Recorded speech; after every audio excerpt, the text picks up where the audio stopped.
Position vector of point A, capital A, is little a, which is as shown. So that means we've got the origin here, and we're going to A, which gives us -9, 2, 6. And the line L passes through A and is perpendicular to it, to the position vector. Determine the shortest distance between the origin O and L. So actually that shortest distance is going to be OA, because if you draw a line anywhere else, you can use Pythagoras' theorem, you can see that the blue line is going to be less than the green line, okay, because the hypotenuse is the longest. So shortest distance is going to equal OA, and we can just use the length of a vector or a 3D Pythagoras, however you want to see it, be -9 squared plus 2 squared plus 6 squared square rooted. This ends up being root 121 or 11.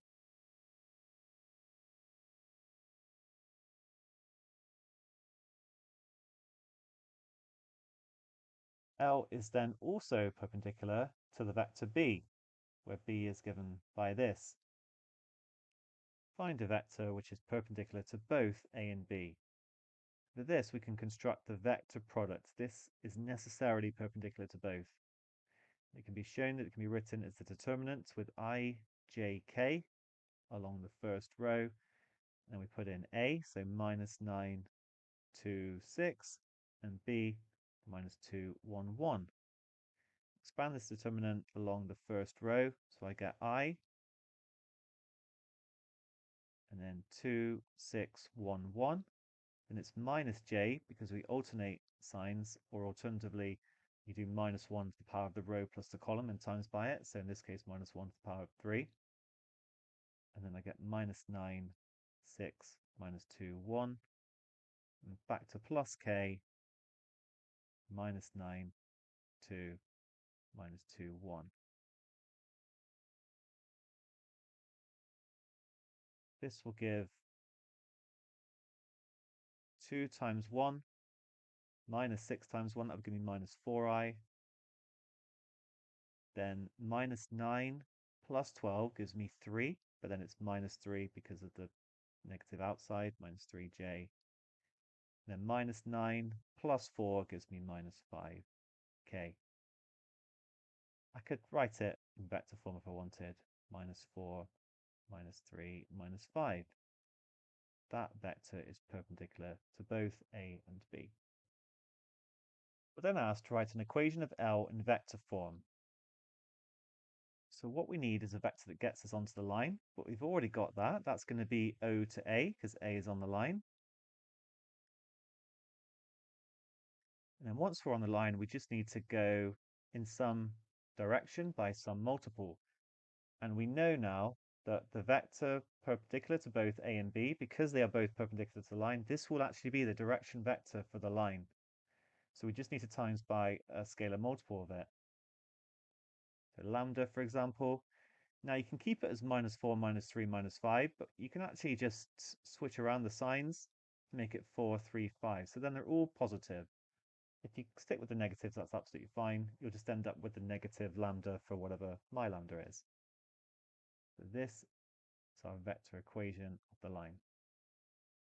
P is then a point on the line such that PA is to OA, and we're asked to find angle POA. I'm going to start a new diagram here. It's going to be very similar to my first diagram. So I've got O, I'm getting onto the line by going to A, and then I'm going along the line, and then maybe this is point P. So I'm going to add the vector OA. It was -9, 2, 6, but we also worked out the distance before. It was 11, which means that PA is going to be 22. And I want to find, okay, I'm just going to connect O to P. I want to find angle POA. That's going to be this one here. But don't forget one other fact we know that OA is perpendicular to the line. So there's a right angle here. We've got everything we need, because we can just use right angle trigonometry. I could draw, I'm kind of drawing the vector in 3 dimensions, which is why that doesn't look like a right angle. But if I draw it like looking at it kind of face on with or from above, it would be 11, 22, and I want to find this angle here. So tan of angle POA is going to be 22 over 11, which is just 2. So then my angle is going to be inverse tan of 2.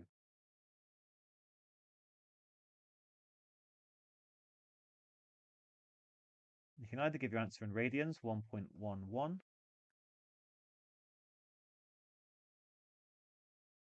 or you could either change your calculator to degrees mode or times through by 180 and divide by pi if you want to work it out in degrees, 63.4.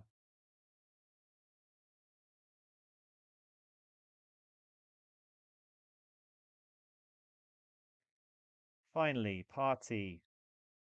We're told that C is a point whose position vector little c is given by little c is equal to p times a.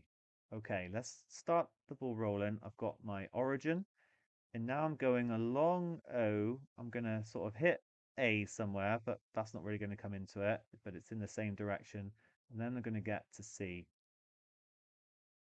In fact, I'm going to erase that because I don't want to make it more complicated. And I might just shorten it. So this vector is going to be P times OA, which is P minus 9 to 6. Then told this line passes through C and has equation R equals C plus mu B. This is quite important actually. When I first did this question, I missed it. B is this vector we had from before. It's not like a general vector or anything. We've got it from above. So it's actually minus 2, 1, 1. I'll just remind you, it was like really early on here.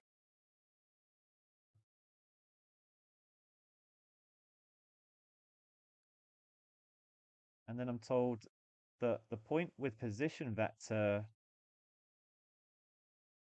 9, 8, minus 12 lies on the line as well. We're asked to work out the value of P. So I can say that the vector equation of my line is going to be 9, 8, minus 12 to get me onto the line. I'm going to use that one rather than O to C because this one doesn't contain like an unknown. And then I'm going to be going this multiple mu times by minus 2, 1, 1, because that is a position vector, that's a direction vector that lies along the line. We've been told that. And then I can set equal to minus 9p, 2p, 6p, as that will allow me to work out p. Therefore, 9 minus 2 mu, if I do the top one, is going to equal minus 9p. 8 plus mu is going to equal 2p, and minus 12 plus mu is going to equal 6p. Now it makes sense, I think, to subtract the bottom two because we could just get rid of it straight away. So if I do the middle one minus the bottom one, I will get 20 equals minus 4p. And that means p is going to equal minus 5. In fact, that is all we're asked for. So I think we can stop there.